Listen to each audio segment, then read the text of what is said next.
My name is Kevin Soner. I am the Vice President of Operations for the Enrich team. Enrich is a financial wellness company. We provide financial wellness educational platforms for colleges and organizations across the country. Make sure these slides are coming through. So one thing to be clear, because you might hear different names get tossed around as you interact with the Enrich platform. Enrich is a product of IGrad. Our company is actually IGrad. We started about 10 years ago. We were founded in 2009. Originally, we were providing our financial platforms strictly for colleges and universities. And we've expanded beyond that as a lot of our users were leaving the colleges and getting out into the workplace and realizing that there was still a need outside of the higher education space. And we started partnering with organizations like the APTA, as well as employers, financial institutions, and pretty much any type of organization you can think of these days is considering providing personal finance education resources to their membership or their students. Our platforms have been winners of multiple awards, including the Institute for Financial Literacy's Educational Program of the Year multiple times. So we're really excited to present this to you. The number one thing for you to remember when you're thinking about our platform, it is designed as an unbiased resource. If you go out and you Google information on the web, you might be able to find information, but there's always that question of, is there an ulterior motive to the information that I'm receiving? Are there ads on that page that they're trying to steer you towards and whatnot? We are not going to be advertising products and services. We are simply going to be providing you with educational material on the platform. So first and most important question is, how do you access your Enrich resource that's provided by the APTA? Very easy URL to remember. It's enrich.apta.org. That'll bring you directly to our platform. And if you click on the links in the upper right-hand corner where you see that sign up button or the login link, there's also, if you try to click on certain tools and resources on the platform, it'll automatically prompt you to log in. When you do that, it will reroute you through the APTA website authentication process. So there's not an additional username and password for you to create and remember. You're going to be logging in using your APTA credentials. Okay. So the main thing that we wanted to focus on today was 3 keys to success. This is the thing we want to start off with for as you're leaving school and heading out into the great unknown. Be proactive. Understand that everybody is unique, and be aware of the different scams. Be aware and beware all of the scams that are out there. So when it comes to being proactive, this is something that we have to reiterate with lots of graduates, it is your responsibility to stay on top of all of your loans and funding that is out there and your repayment strategies. You cannot rely on and wait for others. So for example, if you don't get a bill in the mail or you don't get an email telling you when your payments are due, that is not a valid excuse for being late on payments. It is your debt, and it's your responsibility to stay on top of things. So be proactive. If you don't have all the information today as far as who are you going to be paying and when are those payments due, you need to proactively get out there and track down that information. The second thing is understanding that everybody's situation is unique. Just because something works for one person doesn't mean it works for another. As both me and Alex are going to get into, there's a lot of different variables and repayment options and different refinance options. There's a lot of complexities that are out there when it comes to repaying your student loans.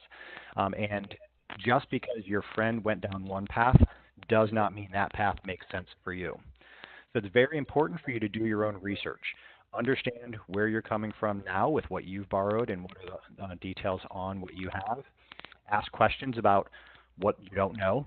Go out and get that information and make sure that you know what your specific options are. Not only is it true that your friend's, the option your friend chose may not be the best option for you, it may not even be an option for you because different people qualify for different situations. Okay. And then the last one is beware of scams. Unfortunately, in this world, everybody is out to try and take advantage of situations, or every situation has somebody that's out there trying to take advantage of it. So you always want to ask yourself, does it sound too good to be true? Okay, you hear an ad on the radio, you receive a flyer in the mail, you get an email. You always want to be second guessing and asking yourself, does this seem real? And when you're dealing with your federal student loans, it's really important to understand that there are free federal resources. The FSA Ombudsman's Office is a great free resource, and there's lots of online means of connecting, whether it's chat, whether it's sending emails. They have 800 numbers for you to call in. And this is for two purposes. One is if you have questions, never pay somebody to get those questions answered because you have these government resources to answer those questions for you. But they're also there if you do receive promotions from a company that offers to provide you some services, even if they're not charging you for it. You can always check in with the FSA Ombudsman to find out, is this a legitimate process or service that they're offering? Is this a company that is on a Department of Education watch list for being a scam? They can always help you out. So federal student loans, always check in with your free federal resources first and foremost, and never, ever, ever pay anybody to assist you with your federal student loans. Okay. When it comes to your private student loans, you got to be a little bit more thorough in your vetting because there isn't a centralized location for you to contact to find out if it's a good, valid offer that's out there. That's going to just require a little bit more due diligence on your part. Okay. Now, the second focus, and this is really the bulk of what I'm going to talk about today, is actionable strategies. So educational debt and general debt management are what we're going to focus on today. When it comes to educational debt, I'm just going to touch on these. This is going to be something that Alex is going to go into in greater detail. But the first thing we want to talk about is the federal student loan repayment plans. There are many options. The one takeaway that I want you to leave here today with from my presentation is there are many options when it comes to federal student loan repayment. And probably the most underutilized is income-based repayment options. The number of students that I talk to over the years that have no idea that they can have their payment based off their income is startling. There's multiple options out there, and they're designed to make your repayment affordable in any situation. There's people that, based on their income, will actually have a scheduled payment of zero, which sounds kind of weird to have your scheduled payment be nothing, but you're considered on time by paying nothing if that's what your calculation turns out to be. So it's really important that you explore what those options are and understand what those options are. The second one is private education loan repayment options. This, again, similar to the whole looking into scams concept, this is going to be something that requires a little bit more work on your part. First, understanding who all your lenders are and what all of your different loans are with those lenders might be. And then you need to look through your paperwork and or ask those lenders questions to know what are all of the details that are available to you. From lender to lender, things are going to be different. One lender may have a 10-year repayment plan, and that's the only option. Another lender may offer you the ability to choose between a 10 or a 15-year, for example. And you might have even different options from loan product to loan product, depending on, or even within the same lending institution. One that I know is very important to this audience is the public student loan forgiveness and the impact and general strategies that have to go with that. Again, Alex is going to go into a little bit detail here, but the most important thing that I always try to leave with everybody regarding PSLF is the general way that the calculation works is 120 on-time payments qualifies you to have whatever's left be forgiven. Now, if you do a standard 10-year repayment term, that is 120 payments.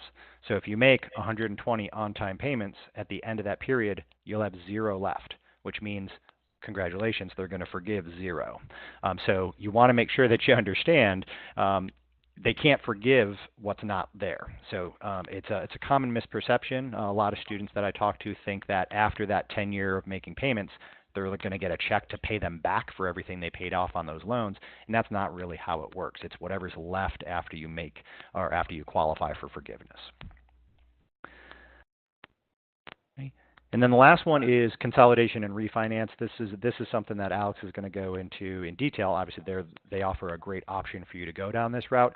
All I want to leave you with in this bullet point is kind of circling back to the last couple of things that I've talked about, and it all comes back to know where you stand right now. Before you change anything, and this can apply to refinancing any type of financial product in your future as well, before you can compare what the new option is and whether that is a benefit to you, you have to know all the details of where you stand today. What are your repayment options you currently have available across all your loans? What are the benefits that come with them? What are the options you have to put loan payments on hold if you come into a financial struggle? You need to know all that detail right now about what your current options are, and then be able to compare that to your refinance option in order to be a smart consumer and weigh out the value of those refinancing or consolidation options. Okay. And the next thing we're going to jump into is we're going to jump into general debt management. But I want to pause real quick just to see if there was any specific questions that anybody had on the early topics.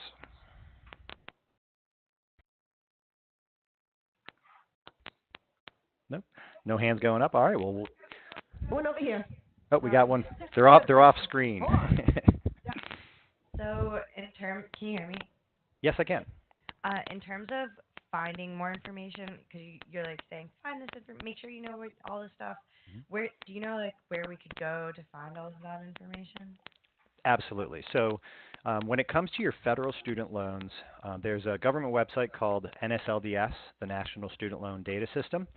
You can log into that website, and we have instructional guides on the Enrich platform that can walk you through exactly how to do this. But you go to that website, you log in, you're going to log in with your FSA ID, should be something that's familiar to you from all of your FAFSA filings. That will give you not just your balances, but it'll also give you the contact information for all of the loan servicers on any of your federal student loans. When it comes to private student loans, that's going to be a little bit different. In a way, you can utilize your credit report as a potential central location of information on who you have private student loans with. Hopefully you kept good records while you were taking out loans, but your credit report will be a good backup for that. You can go to freeannualcreditreport.com and access a free copy of your credit report. There's also a lot of different banks and credit card companies and other organizations that are out there now offering free credit reports to users as well. Other questions? I see none. All right, so let's jump into general debt management. The items that we're going to go over today in debt management are good versus bad debt and smart versus not so smart. We're going to talk about the impact of debt on your credit and your credit's impact on your life. We're going to talk about prioritizing debt and also paying down debt versus savings and investing. So what is good debt versus bad debt? The first thing is just want to highlight that we have a wide variety of resources on the Enrich platform to help you really dive into this. We've got articles, we've got interactive graphics, but generally you want to think about it in terms of the fact that good debt is considered money that is used to purchase items or services that you need or that can potentially appreciate in value. So an example would be a mortgage. A mortgage is typically going to be considered good debt because historically your value of your property is going to increase over time. It's not necessarily going to be instant. It's more of a long-term investment, but it is considered something that is likely to appreciate. Student loans would be considered good debt. You're investing in yourself. That is debt that you're taking on to increase your knowledge and increase your earning potential in the future. And then medical bills would be an example of something that is, while it's not something that's going to appreciate, that's considered good debt in the fact of it's something that you need.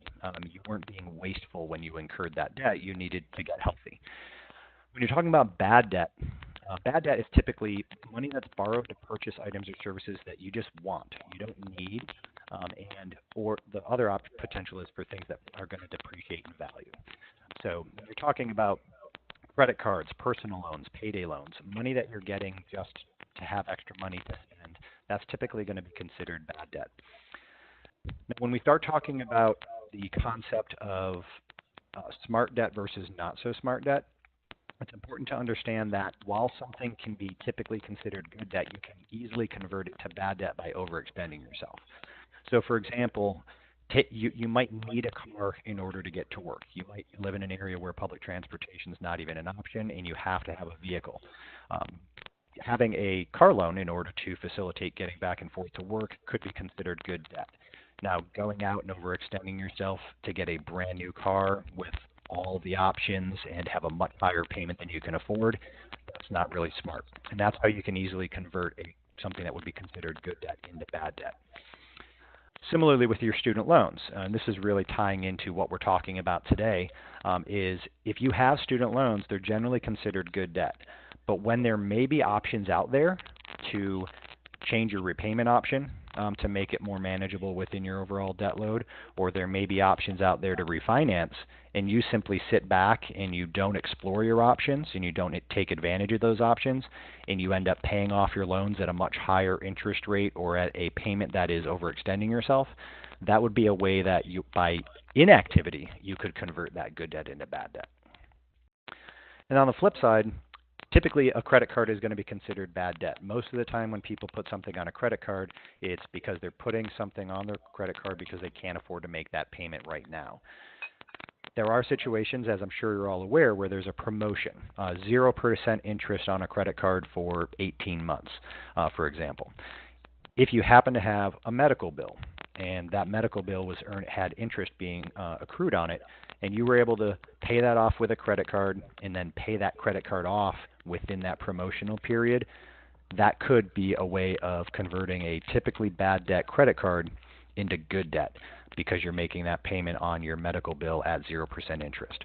Now, the key with using those types of offers is understanding if you don't pay off everything in that promotion and that 18-month period was to expire, all of a sudden you're going to get a bill for all of the interest that they were waiving. So again, anytime you're dealing with financial products, you need to know all of the details and all of the deadlines and payment due dates that might be associated with it. Anybody have any questions on good debt versus bad debt?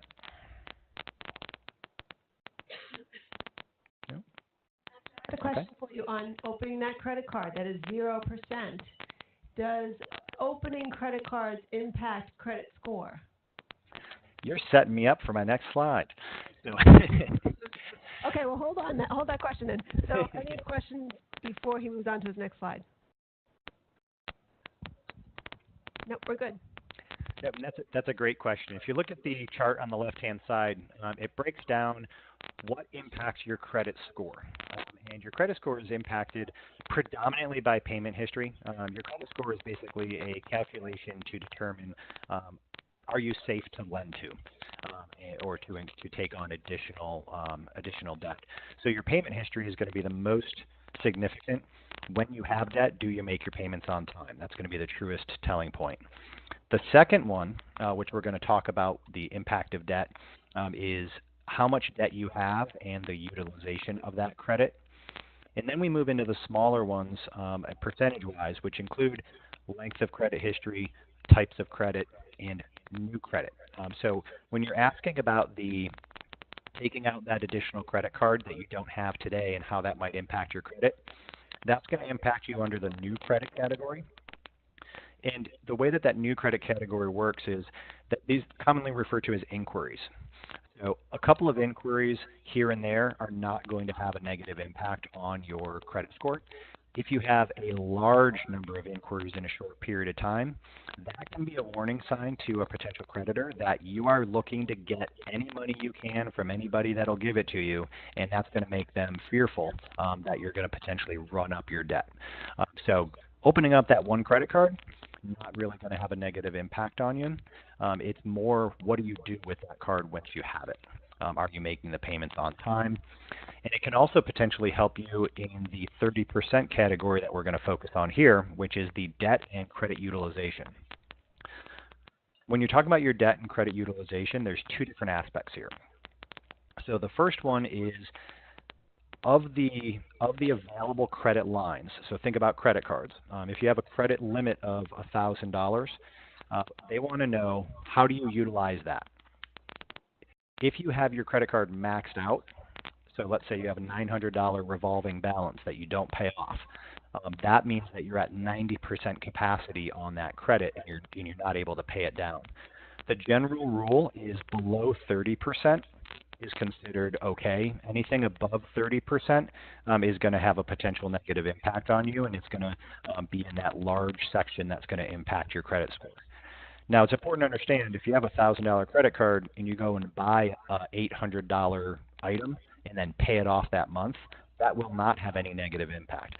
When we're talking about this percentage in the credit utilization, it's how much are you leaving unpaid on that credit card month after month. That's what's considered your revolving balance. The second aspect of that debt and credit utilization chunk of your credit score is your total debt load.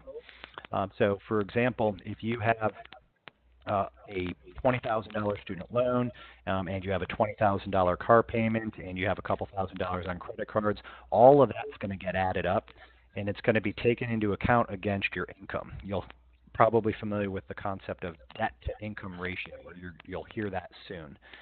That is where they look at how much do you owe today and what is your income, and therefore they can figure out, do you have any room left to take on more debt, or are you already stretched thin?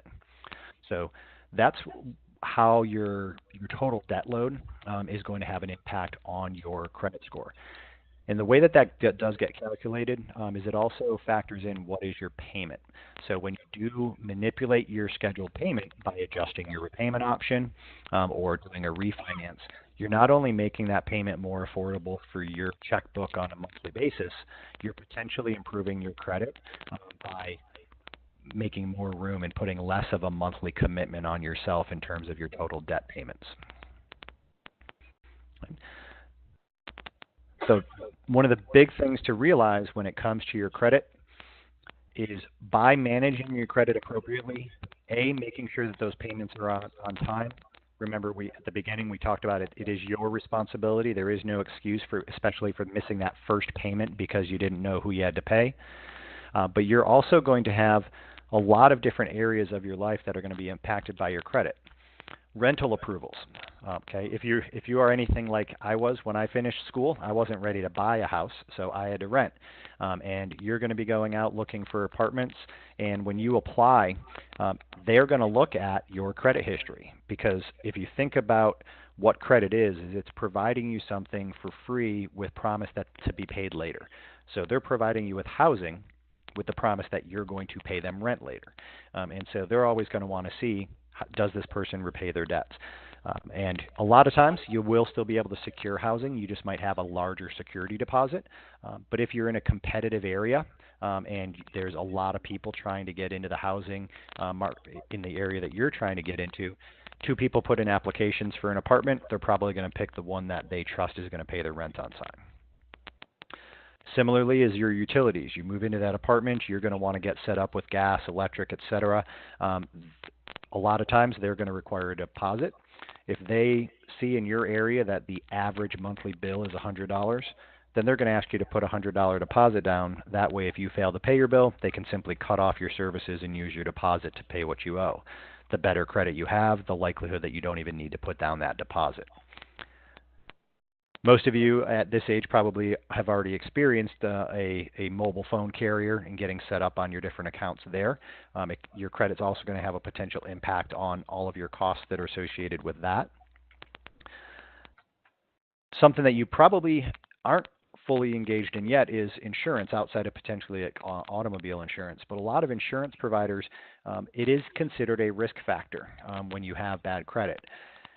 The way that insurance companies work is they look at all of the data over many, many years of all the people that they've insured, and they look for trends of the people that file claims. What are the common factors amongst that group? And one of the common factors that they've identified is people that have poor credit can be a risk for filing claims against their insurance. Not that everybody is going to be doing that, but it does, in their eyes, create a higher percentage of risk. Therefore, you'll pay a higher premium than somebody with really good credit. And the last one is employment. Depending on the line of work that you're going into in terms of the type of employer that you're going to be working for, It is more and more common for employers to run credit checks because, again, this is a matter of risk. When someone's in large amounts of debt or has bad credit, it can be seen as causing a stress factor that can cause that person to have negative behaviors in the workplace, especially if you're working in any environment that has access to cash. So, for example, if you were a bank teller, this would be a much, much higher evaluation than the path that you all are going down.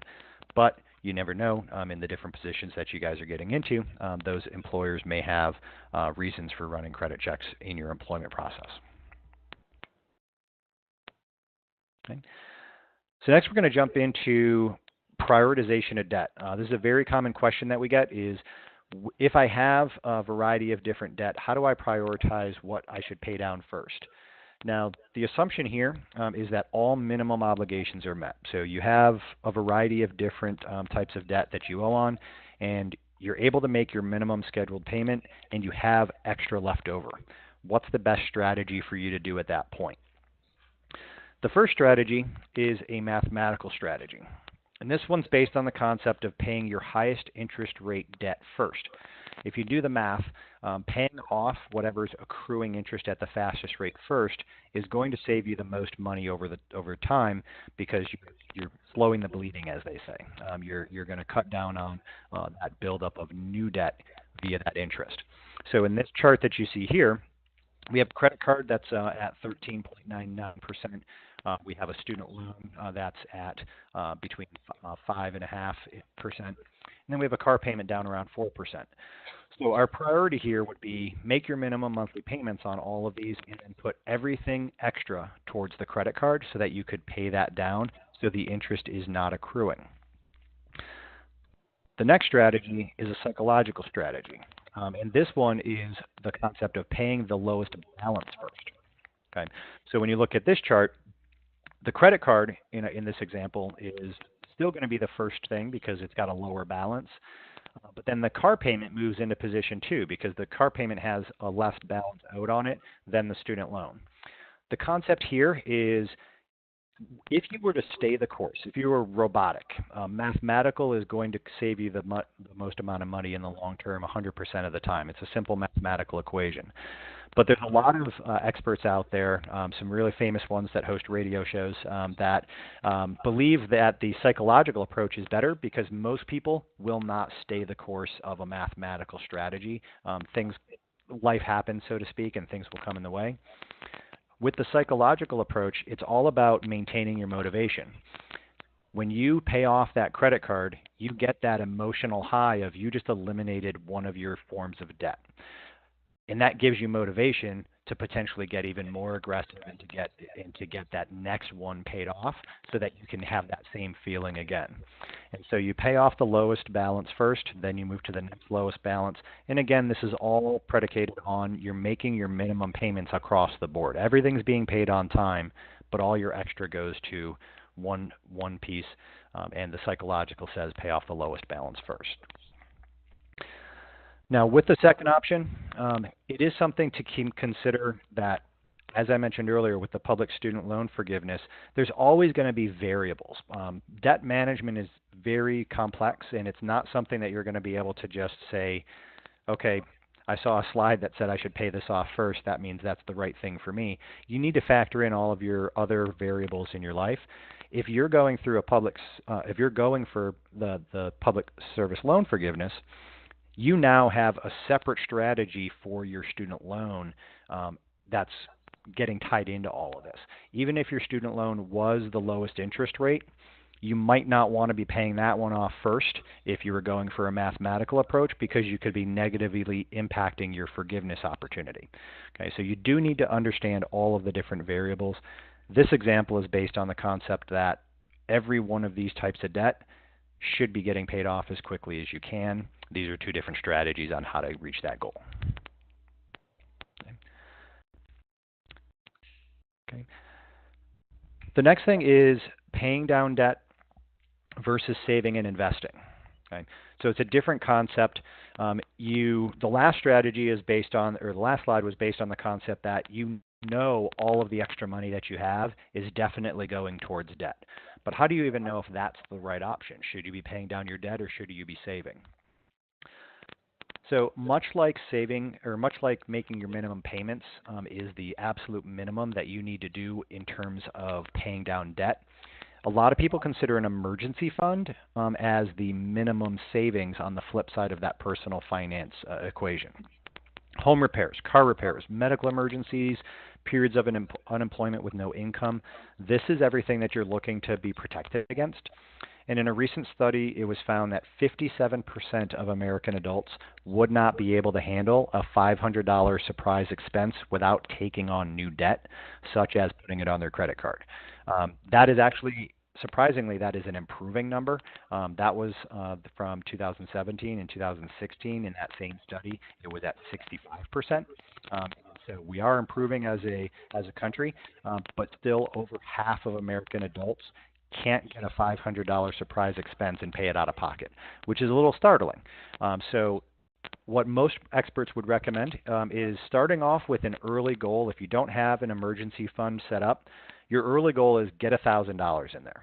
Okay, and whether that is $50 a month over the course of 20 months, or you can put in more, but that should be your first target, is getting savings built up before you start getting aggressive with paying down your debt. You don't want to incur additional debt because you weren't ready for that small surprise. The second layer of a emergency fund target is 3 months of your expenses. Okay, so you add up your rent, all of your utilities, your car payment, everything that you might have to pay on a monthly basis. If that comes out to $2,000, your ideal minimum threshold for your emergency fund is going to be a $6,000 emergency fund. Okay. Your final target is to get that up to 6 months of expenses. Okay. Most experts that are out there, you'll read this on a variety of different sources, will say 3 to 6 months worth of expenses. After you hit that 6 months of expenses in your emergency fund, now you're hitting the point where you can start saving and investing for the future. Okay. This is where you're going to want to compare what is the situation of, or what is the mathematics between your debt and your investments. Okay. So if we're assuming that all other areas of your financial situation are completely set, you have extra funds, and you're debating, do I pay down my debt or do I save it? The mathematical comparison is pretty much just what is the interest rate on one versus what is the interest rate on the other. Psychologically, you can do a little bit of that same kind of psychological comparison that we talked about on the last slide to see, is it going to have a negative impact? You know your personality. Are you going to be negatively impacted by the fact that you're looking at your savings account and it's not growing? Some people need to have that motivation that they're attacking both sides, and that's going to help them over in their bigger picture. But if you can go off a strict mathematical, then we can do some basic comparisons. So the first scenario we want to look at to kind of give this example is gifted funds. Hopefully a lot of you are graduating and you might be getting gifts from family to help you on your way as you're transitioning. What if you receive a $500 in cash, in gifts, and you already have your emergency fund well established? What do you do with that? So you can pay down your credit card. Okay. So in this example, our credit card is at 13.99%. That's a negative because that's the debt. You can add it to an investment app account. I know a lot of students that we work with are really getting into investing using a lot of the apps that are out there that let them put in a couple of bucks here, a couple of bucks there, which is great. They're saving for the future. But there's a question mark there, plus minus. You have no idea what your return is on that investment. Another option is putting that money into a modest savings account. If you look around right now, there's a lot of savings accounts that are out there that can earn around anywhere between 1% to 2%. There's a lot of options. So through 1.5 on there for the example. So if you're looking at this situation, what do you think would make the most sense in your big picture? Does anybody want to take a crack at that one?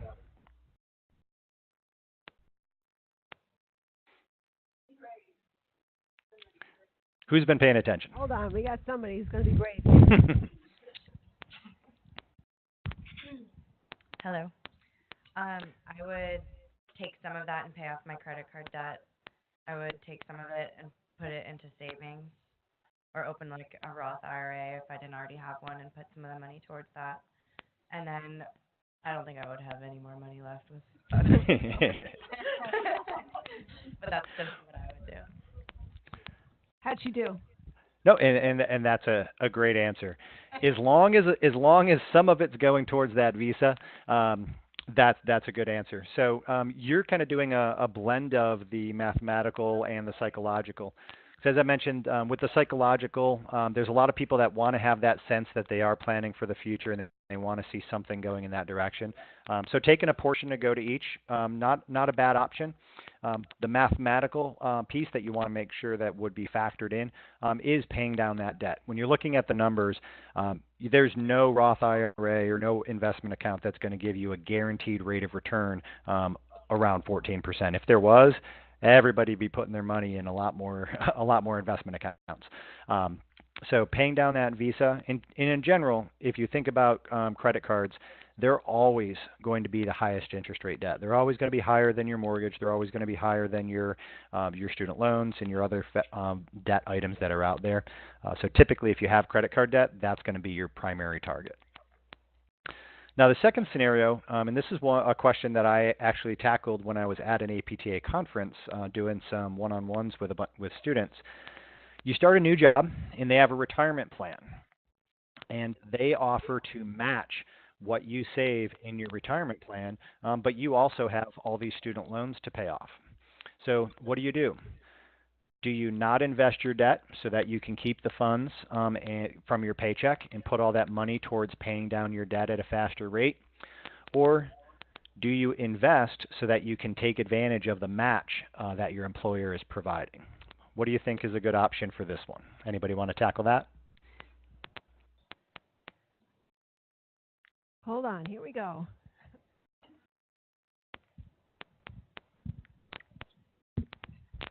I've heard it's good to at least invest what is being matched because it's free money. Perfect answer.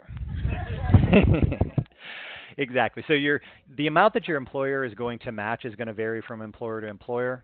Sometimes they'll match 50% of what you put in up to a certain percentage. So that means if they're going to match 50% up to 3%, what that means is if you put in 3% of your income, then they'll match 1.5%. Other employers are very generous and will match 100% or match dollar for dollar, and sometimes up to as high as 6%. So you definitely want to take advantage of at least what they're going to be matching, because there's nothing out there that is going to give you a 50 to 100% rate of return instantly.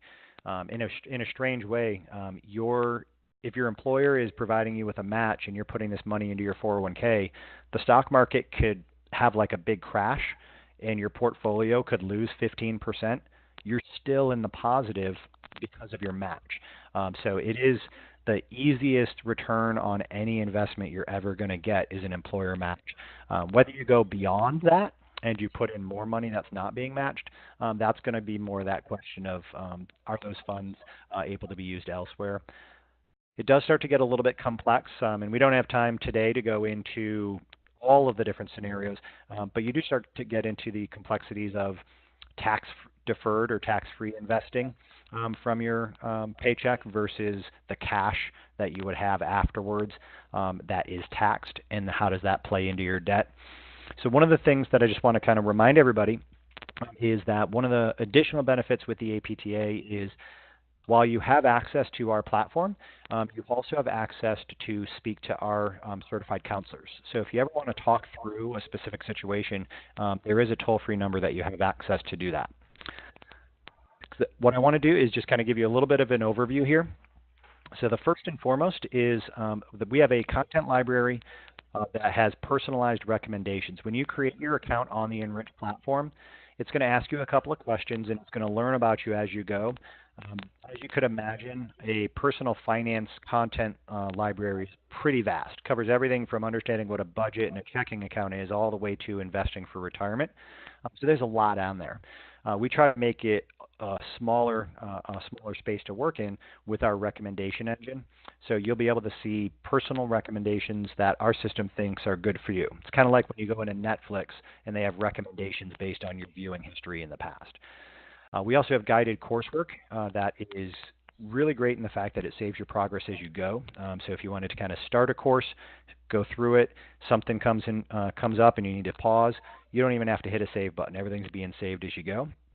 We have a lot of really cool interactive calculators and tools for modeling different scenarios. We have a home affordability tool. We have a planning for retirement. Are you on track for retirement? And we have an extremely robust student loan repayment analysis tool. All these are designed for you to be able to put in hypothetical scenarios and do comparisons and figure out, well, what if I do this or what if I do that? How does that play out in the real world? Our budget building tool, you can use sliders to move the values back and forth to see if I cut down my spending in this area by $50 a month, is that going to balance my budget? So lots of different educational tools that you can interact with. Okay, and we're going to pull this up real quick and just give you a quick tour.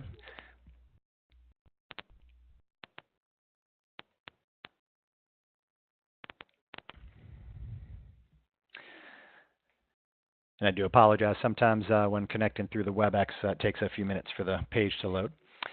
So when you come on the site, there's a main navigation bar across the top. The first section is topics, which allows you to browse by topic. You can jump into any of the sections. We have 3 primary sections. We have managing money, continuing education, which has your student loan repayment, as well as if you're going on to further education and want to explore additional grants and scholarships and borrowing. And then we have lots of career development resources. So these are your primary areas. You can jump into a specific topic, or you can jump into one of the topic hubs. And when you jump into the topic hub, this is going to be very similar to any content site that you go to, whether that be a sports site like ESPN or a news site like USA Today. We give you visual browsing. So you're going to see this big full-width banner where we kind of highlight some of the more topical and newest information that might be applicable to you.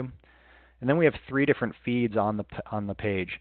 The latest feed on the left-hand side, a lot of students ask us, what's the newest information that you have? That's our latest feed. The most recent published items are going to be up top. And we're publishing new content daily. We also have our featured stream. You'll notice that there's some things in here that are featured by the APTA. So these are things that both the APTA and or our editorial staff think are going to be applicable to you as a global audience. And then this right-hand column is the recommendations. It says no recommendations yet because I'm not an APTA member. I can't log in. So if you log in, you're going to see this entire column filled with recommendations, and it's going to change every time you come to the page, and it's going to try and give you fresh recommendations. When you're browsing, if you look at something and you think that that might be interesting, but you don't have time to look at it right now, when you hover over it, you'll notice this heart icon in the left-hand corner comes up. You can simply click on that, and if you're logged in, it's going to tag that as a favorite, and then you can come back up to this heart icon in your primary navigation menu, and you can see all of the content that you've tagged at a later time. So that way you don't have to worry about bookmarking links and saving them within your web browser bookmark. They'll be saved natively within the platform so that you can access it from any device, and you'll have access to all of your favorites. The platform is responsive design. So it changes based on the size of your screen.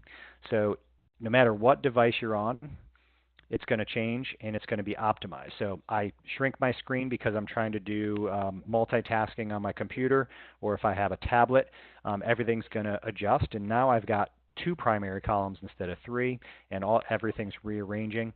And you go all the way down to a phone size, and it's going to go down to a fully mobile layout. So any device you're on, no matter what screen size, it is responsive design, same URL everywhere that you go. The next section is our courses section. We have a big library of courses that you can choose from. You'll see some of these that are labeled as new or just updated. We're adding courses all the time. Our minimum goal for our content team is to add a new course every quarter, ideally every month. And a lot of these are coming out with multiple levels. So for example, we have banking with financial institutions, which you'll notice here says introductory, and this gives you the basics of the different accounts and things that are out there. And then we have an advanced course, banking beyond checking and savings. Okay, starting to get into money markets and CDs and different products that you might be able to take advantage of with a bank. We have home buying courses. One of the most popular ones with APTA students from previous discussions is financing healthcare and making the most of your insurance. Okay, understanding all of the financial impacts of your job offers in the future. Tools is where you're going to jump into all of our interactive stuff. And this is where you'll find things like our interactive budget builder, our student loan snapshot helps you analyze your personal repayment strategies. And then we even have our money personality. This is a Myers-Briggs style money personality analysis. It takes about 10-15 minutes to go through, but it gives you a robust analysis. It was built in partnership with a behavioral economist, PhD, and it really lets you know what your underlying behaviors are and what are your warning signs and things that you might want to apply in the real world. And then the last thing I want to highlight is our search field here. Type in whatever you're looking for, and you're going to find that very quickly on the platform. And in the bottom right-hand corner is our chat icon. And when this pops up, this lets you chat directly with our staff. If you go to our Contact Us page, you'll see a phone number. And this phone number allows you to contact that the same people that are on that chat. So if you would rather just ask a quick question and talk to a financial expert, go through chat, come to our Contact Us page, and you can call in and talk to somebody if you wanted to talk through your repayment strategies and whatever other questions you have. And that's about it for my section. Is there any last questions before we transition over to Alex?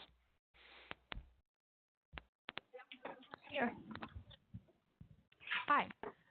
So my question is if you are planning to buy a house within the next couple years or so, a strategy that I've heard from people that have, a good amount of student loan debt is to try to tackle that debt as aggressively as possible so that your debt to income ratio goes down.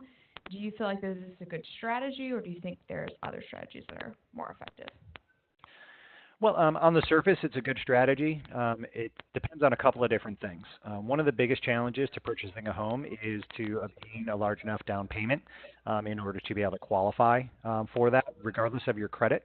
And that's going to depend on the area that you're in and the cost of the housing.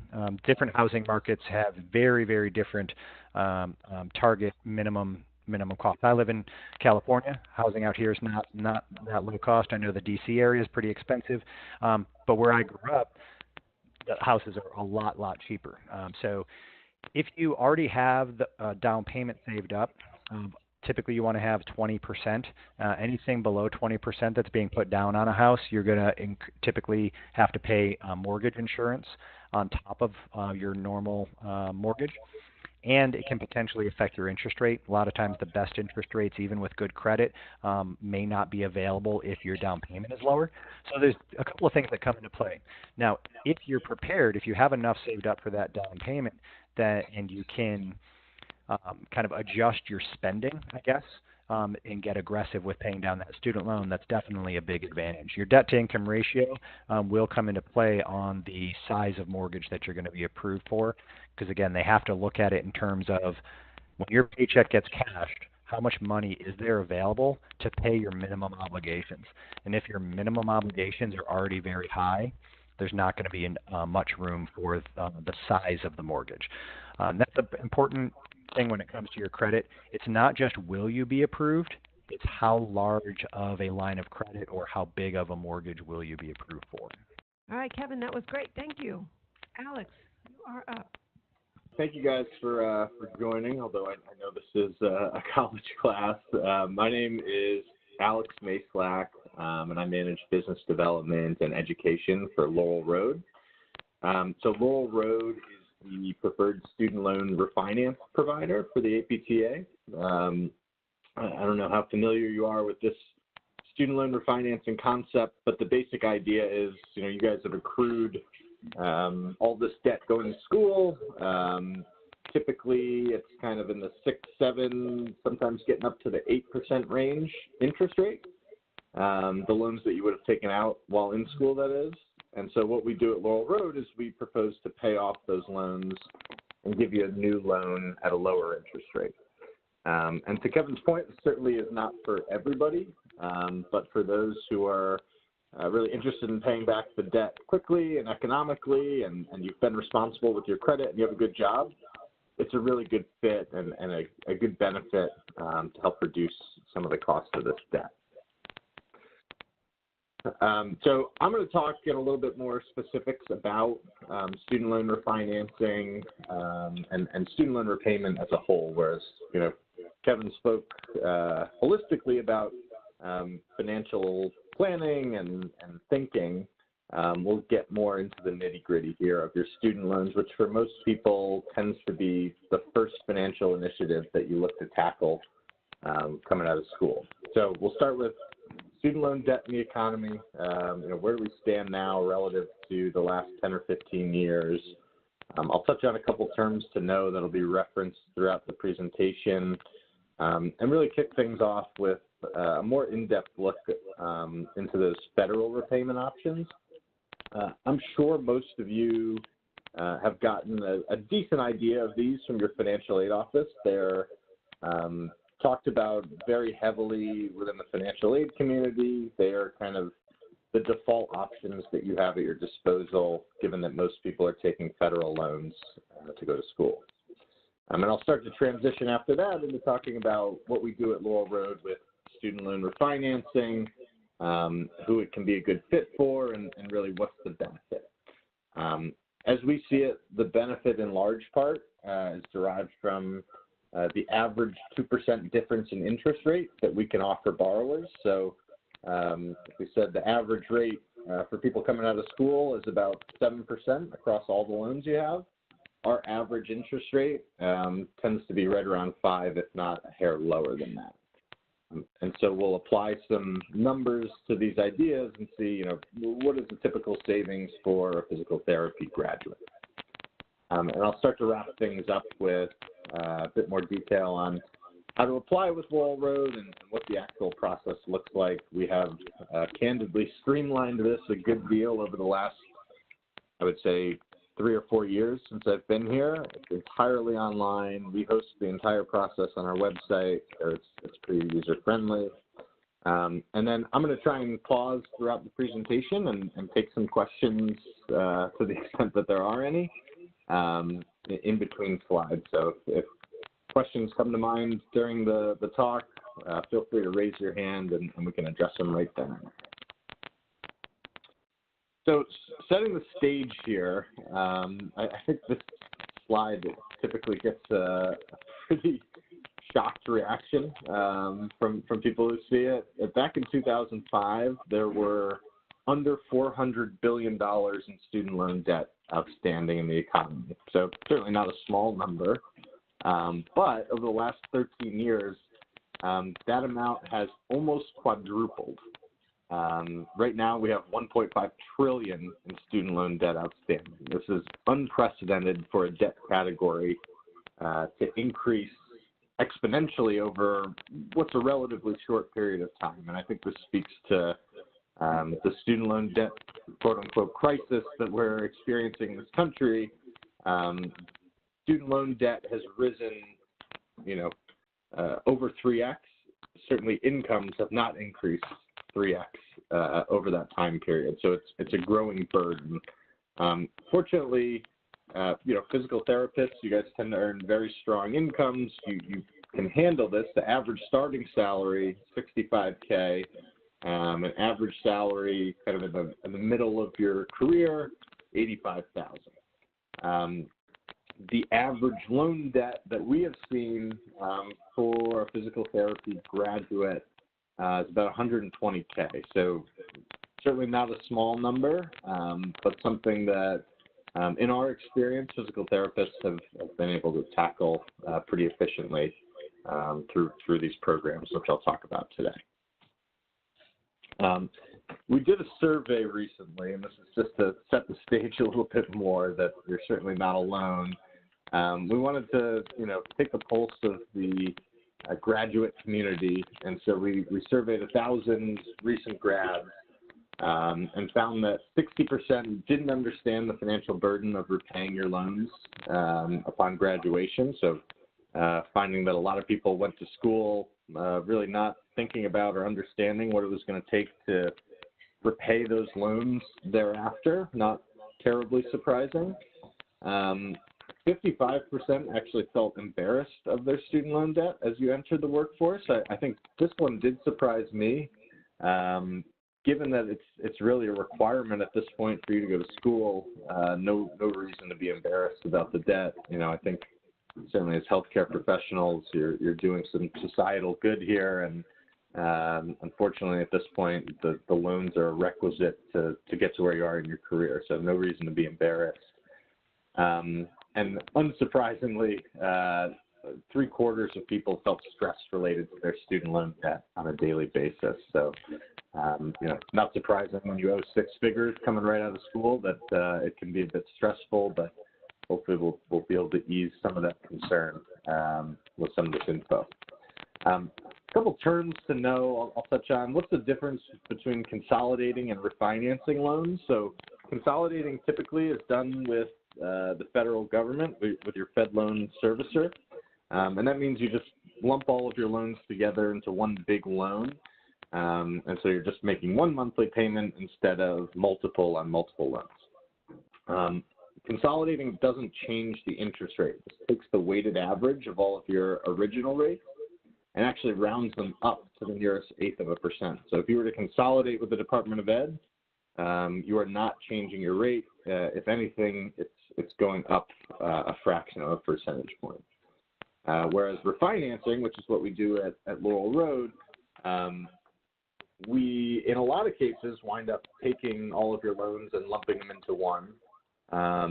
But in doing so, we also, in most cases, are lowering your interest rate as well. So you're able to lower your rate through refinancing, but not through consolidating with the Department of Ed. Fixed and variable rate loans is definitely something you want to be aware of. Fixed rates, pretty straightforward, just stays the same rate the whole life of the loan. The variable rates are going to adjust every quarter or every month based on whatever the loan is, and they're tagged to an underlying benchmark. So our variable rates, for example, we offer both fixed and variable, but our variable rates are tagged to LIBOR, is the indice that it tracks. So variable rates can go up and down based on the economic interest rate environment. And then lastly, deferment versus forbearance. So deferment means you're making no payments. In fact, you're making no payments in either of these repayment programs, but deferment, your subsidized loan interest is not being charged to you, so it's preferable to forbearance. In that regard, forbearance, you are responsible for all of the interest. While you're in school, your loans are in deferment, and after school, if you wanted to defer making payments or not make payments, I should say, in most cases, you would have to utilize forbearance. So typically, deferment is not really available to borrowers after school. In some circumstances, it can be, but in most cases, if you need to put the loan on hold, you need to use forbearance. And so I'll talk in a little bit more detail here about the income-driven options. I think we've found that these are particularly attractive to folks when you're coming right out of school. We'll see a lot of people utilize income-driven repayment to start your career, kind of get your legs under you financially, maybe tackle some of that credit card debt, like Kevin talked about, you know, minimize your monthly payments such that they're in line with your income and not a burden. The basic idea with all of these programs, there's 3 income-driven options, is that your monthly payment is based on your income and family size as opposed to what you owe. So you're going to pay based on your salary instead of based on, you know, your 6-figure debt level. There's 3 versions of the program. There's revised pay-as-you-earn, and IBR. All 3 have you paying either 10 or 15% of your discretionary income towards the loan. IBR is the oldest version. Revised pay-as-you-earn is the newest version. For most folks, either pay-as-you-earn or repay are going to be preferable to IBR because of that 10% payment versus 15%. But I'd really recommend looking at these closely if you're thinking about going into an income-driven plan, as there's certainly some nuances throughout all of them. One such nuance is there's a cap on payments in IBR and pay-as-you-earn. So if your income skyrocketed, let's say, your monthly payment would be capped at the 10-year standard payment amount.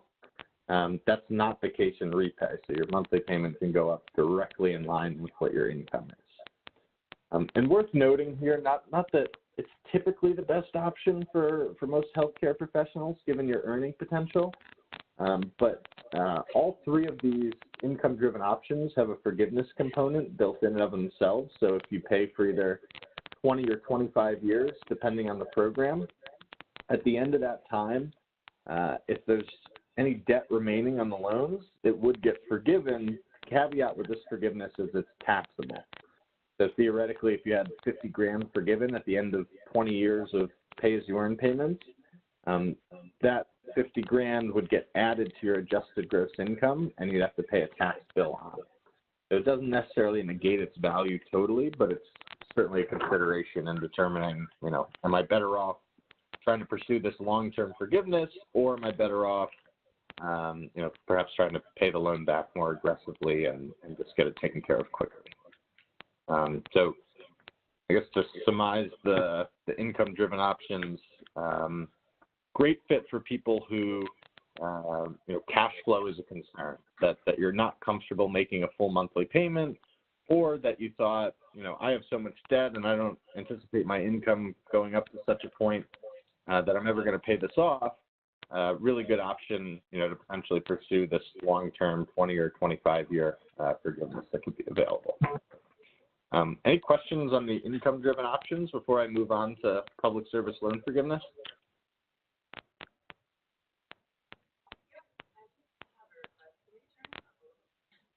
Volume? Can that volume go up at all?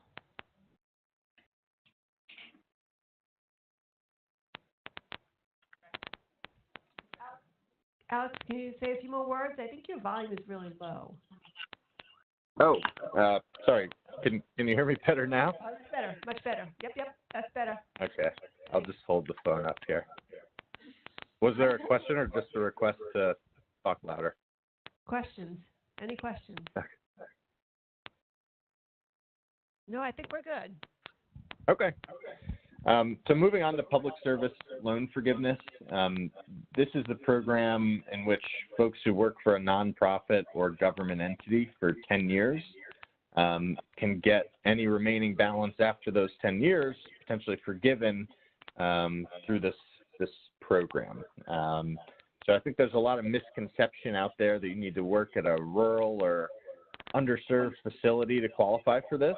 In reality, it's all about setting up your loans and your employment such that they're eligible to be forgiven through this program. So there's 4 requirements as we see it to be fulfilled. Number 1, only federal direct loans are eligible to be forgiven. So if you had federal loans which weren't direct, you would need to consolidate them into one big federal direct loan like we talked about earlier in order to be eligible for this public service loan forgiveness program.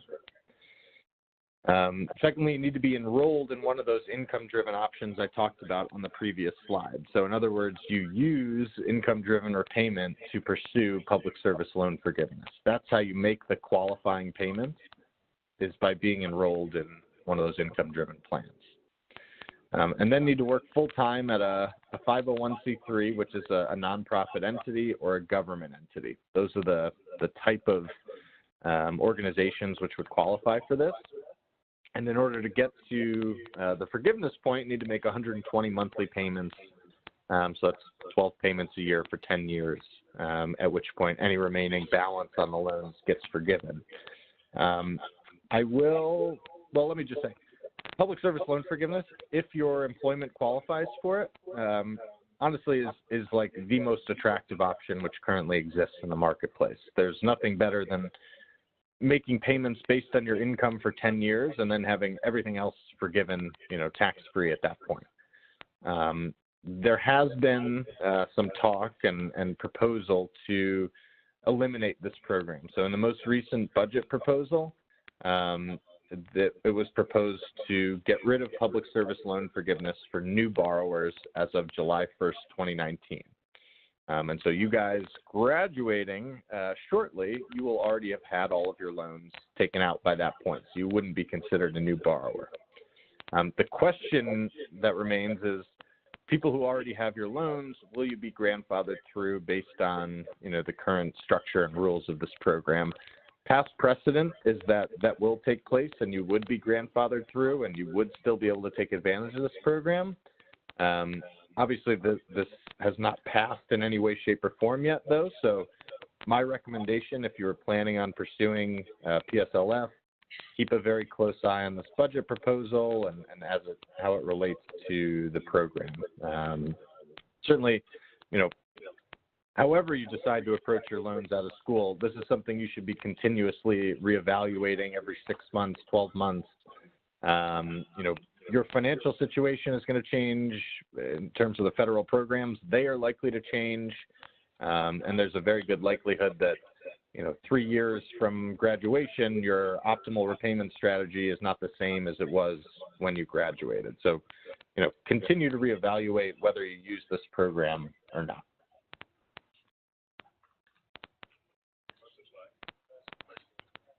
And so starting to transition into the alternative to all those federal programs, which is what we, yeah. We do have a question before you move on. Sure.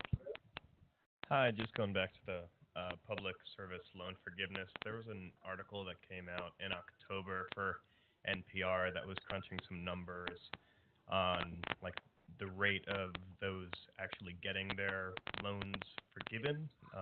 Yep. The numbers that I saw were 99% were denied. Can you speak to that? Thank you. Yeah. Yeah, no, it's a good point. So I think that very much remains the overall sentiment around this program. To be, totally candid, they rolled this program out thinking that it was going to, benefit teachers and social workers. And within the first couple of years, they came to realize that a ton of healthcare professionals also would stand to benefit from this program and stand to benefit, at much higher figures than a social worker or a teacher would stand to have forgiven. And so since then, they've always been very vague on the actual process, to file for forgiveness.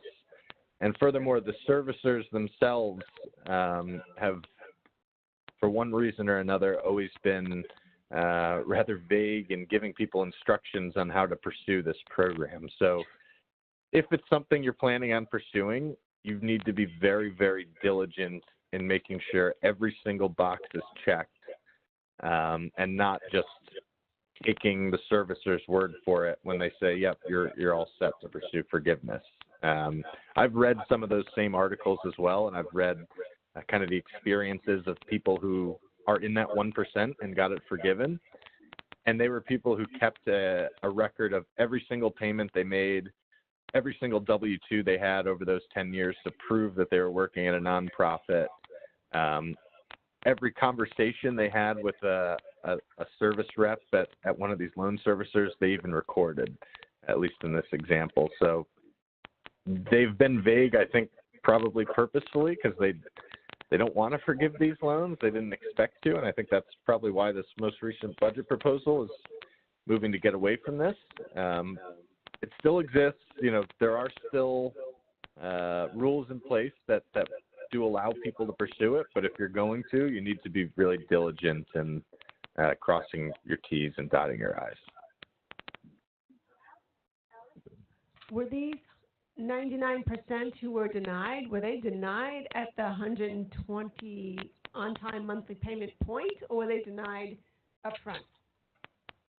Supposedly at the 120 monthly payment point. What I would say is that this past year was the very first year that anybody could apply for this. So the program was rolled out in, I think, December of 2011. So this was the first year that theoretically people have even gotten to 120 monthly payments.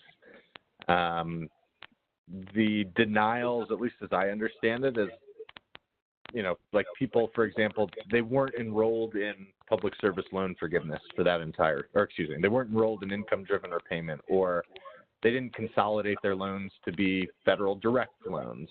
And so any one of those little things, like the direct loan consolidation requirement, for example, something that can be very easily missed. That is, as I understand it, what has been resulting in the denials. Other questions before he moves on? Nope, you're good. Thanks. Okay. So transitioning to what we do at Laurel Road, student loan refinancing, high level, this is for people who, you comfortable making your monthly payment, you have no plans to pursue any of these forgiveness programs, you just want to tackle this debt and then move on to some of those other financial initiatives that Kevin was talking about, like retirement planning, investing, buying homes. You want the student loan debt taken care of quickly. In a lot of cases, student loan refinancing is going to be the best avenue to allow for that. And so, like I said, the idea, you come to us, we look at your credit, we look at your total debt, and we look at your income once you have signed a contract. And to be clear, you become eligible to do this once you have signed a contract to practice. So even in your last semester of school here, you can refinance as soon as the contract with a start date has been executed. And so at that point, we'll look at what we call your creditworthiness, and we'll make you rate offers based on that. And like I said, our rates on average about 2% lower than what you would have taken out while you're in school. So this is one of the, as we'll talk about in the case studies, rare opportunities where you can save money in the short term, lower your monthly payment, but also save money overall if you were to pay it back over the same amount of time. In an apples to apples comparison, you're paying less each month and you wind up paying less overall. We offer both fixed and variable loans, so you can choose amongst those, whichever you'd want. Most people take fixed because it's a little safer. It's going to stay the same rate the whole life of the loan, but you'll have the option to choose. On average, over the life of the loan, and I'll show you this in the case study, but on average, our borrowers save over $20,000 as a result of the lower interest rate. And I can show you, like I said, in the case study, how we arrive at those figures. But given that we work with over 70% of our borrowers are healthcare professionals, and you guys tend to have higher student loan balances, when you shave 2% off your rate and extrapolate that over 10 years, can very easily get to that $20,000 savings number. And so here we'll take a deeper dive into that. And so in this example, we have a borrower who has $180K in loans, which may be on the higher side for physical therapists, but we might be assuming here that they took out some loans to go to undergrad as well. And so they want to pay it back over 10 years. They're taking a fairly aggressive approach given that much debt. And the weighted average interest rate on their current loan is 7%. And so to pay it back over 10 years, they're looking at almost a $2,100 monthly payment. And each year they're paying over $25,000, over the life of the loan, $250,000. So they are accruing over $70,000 in interest at the 7% rate over 10 years. Pretty significant amount over that period of time. And so in this example, the borrower, depicted by the yellow column, orange column, comes to Laurel Road, and we look at their, like I said, credit, debt, and income, and based on those factors, we're able to give them a 5% fixed rate loan on a 10-year term. Immediately, that lowers their monthly payment $181, so they're saving money each month. And then when you spread that over 20 years, the $181 savings each month equates to over $21,000 in savings over the life of the loan. And this is, what we like to call a true apples to apples comparison. We're not changing anything in this equation other than the interest rate. They're paying the loan back over the exact same period of time. They're going from a fixed rate loan to a fixed rate loan, They're just lowering the rate from 7 to 5%, and this is the impact. I will point out here, there are absolutely no fees to do this. So we don't charge any application, origination, closing fees, nothing like that. We pay off the exact same amount that you owe, and we give you a new loan at that same amount. So starting to kind of formulate an idea of who these programs fit. Like Kevin said, there's no one-size-fits-all to loan repayment or any financial plan holistically for that matter. Kind of starting to bucket people here. Those who are better fit for income-driven repayment, people who may have an opportunity to get some student loan debt forgiven through those income-driven programs, people who are working at a nonprofit and might want to try and pursue public service loan forgiveness. Also, folks who expect some fluctuation in your income, right? So if you said, next year I might make half of what I am this year for whatever reason, I want the flexibility to lower my monthly payment and have my payment adjust accordingly, you're better off utilizing one of those income-driven options. Kind of the trade-off of these programs is they tend to have higher interest rates than what we would be able to offer when refinancing. So there's added flexibility and potential forgiveness, but you're trading that if you were to refinance for the lower rate. And that's, people who are less concerned with flexibility, that's who tend to be the best fit to refinance. You also have the opportunity to customize your repayment plan, given that we offer terms from 5 to 20 years. You'll be able to choose what term you pay this loan back at. To talk a little bit more about the APTA partnership, which we've had for, I think, almost 2 years now, one that we're very excited about. We've had a lot of great success with, over that time. We're giving all members an extra 1/4 point off of your interest rate upon closing the loan, so long as you remain a member for the life of the loan. So if you were to leave the APTA, in year 3, the interest rate discount would disappear. But it's the most valuable benefit that we offer any organization. A 1/4 point might not seem like that much, but when you have 6 figures in debt and you apply that 1/4 point discount over 5, 10, 15 years, this additional savings derived from it can be, $2,000, $3,000, $4,000 over the life of the loan. So pretty valuable benefit they've negotiated on your behalf. A couple other benefits inherent to all of our loans. I mentioned the average savings. I mentioned that this is totally free to do. We also don't charge any prepayment penalties. So if you wanted to pay the loan back quicker, make overpayments, like Kevin was talking about, pay the loan back aggressively, you can do so with no fees whatsoever. We offer an extra 1/4 point rate discount for making automatic payments too. About 90% of people take advantage of that. It's a free 1/4 off your loan just for kind of putting it on autopilot. And then we've tried to align this as closely as we can with the federal programs. We offer up to 12 months of forbearance. If you were to lose your job or, enter a period of economic hardship, you can forbear making payments on this loan for up to a year. And so for more information, on this program specifically and the benefit for APTA members, you can visit us at laurelroad.com/APTA.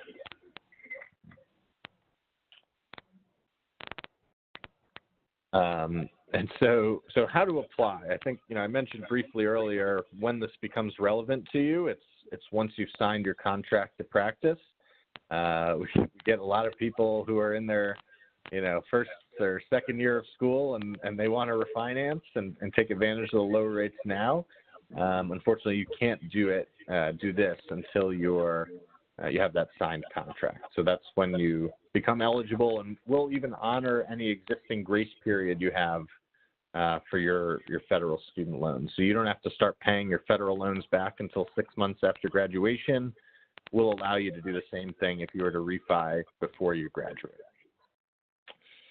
And so what does this process look like? It's entirely online. You'll just go to that website I mentioned on the previous slide, laurelroad.com/APTA. You can click anywhere on there, apply now or find my rate, and you'll be prompted to answer about 5 minutes worth of financial and loan questions.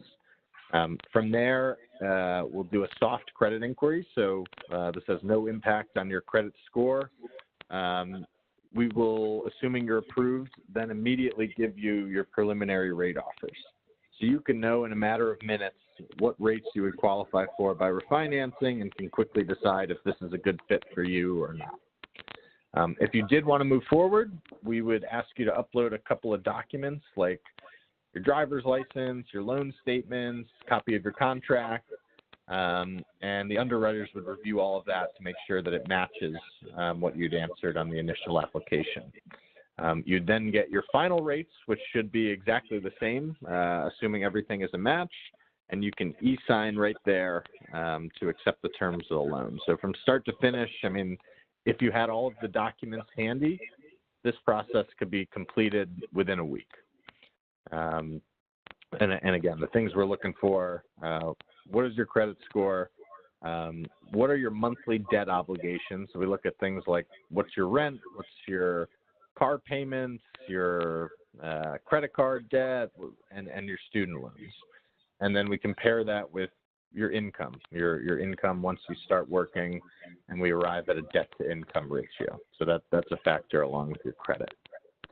And so get a lot of questions from people who are, last semester or maybe a year out of school. When should I do this?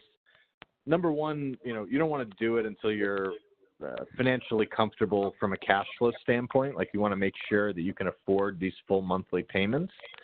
But once that's been determined and, you're confident that you can make, a payment on a standard term and don't need income-driven repayment, the sooner the better to refinance. So although rates have risen over the last couple of years, we are still at near historic lows in terms of the interest rate environment. The likelihood is that 6, 12, 18 months from now, the rate which you'd be offered if you went to refinance would likely be higher than it was today. So if you think this is something you want to do and you're comfortable making the payment, you would want to act as quickly as possible once you have that contract signed. And so I'll start to wrap things up here. I think if there was one takeaway, it's understand there's plenty of options out there. Like Kevin said, there's no one-size-fits-all approach. Certainly look at your financial situation holistically and determining how to repay your loans and do the research necessary to really take a deep dive into all of these programs to see which one best fits you. So whether it's, federal income-driven forgiveness options or refinancing with a lender like Laurel Road, put the time in as there's certainly some savings opportunities available. If you wanted to discuss your personal situation, you're welcome to contact us at studentloans@laurelroad.com or by phone at 855-245-0989. Thanks, everybody. A couple of questions. Sure.